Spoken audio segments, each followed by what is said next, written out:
കടത്തനാട്ടിൽ കെട്ടിയാടുന്ന അപൂർവം തെയ്യങ്ങളിലൊന്നാണ് പുഴക്കൽ ഭഗവതി.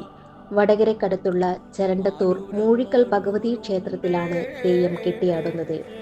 കാലങ്ങൾക്ക് മുമ്പ് ചുഴലി ഭഗവതിക്ക് മൂഴിക്കലിൽ ക്ഷേത്രം പണിയണമെന്ന് സ്വപ്നദർശനം ലഭിച്ച വടക്കേ മണ്ണിൽ തറവാട്ടിലെ തറവാട്ടമ്മയായിരുന്ന ശ്രീദേവി അമ്മയാണ് പിന്നീട് പുഴക്കൽ ഭഗവതി അമ്മയായത്.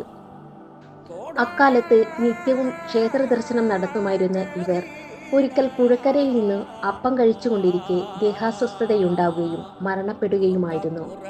പുഴക്കരയിൽ നിന്നും മരണപ്പെട്ട അവരെ പിന്നീട് പുഴക്കൽ ഭഗവതിയായി ആരാധിച്ചു വരികയായിരുന്നു.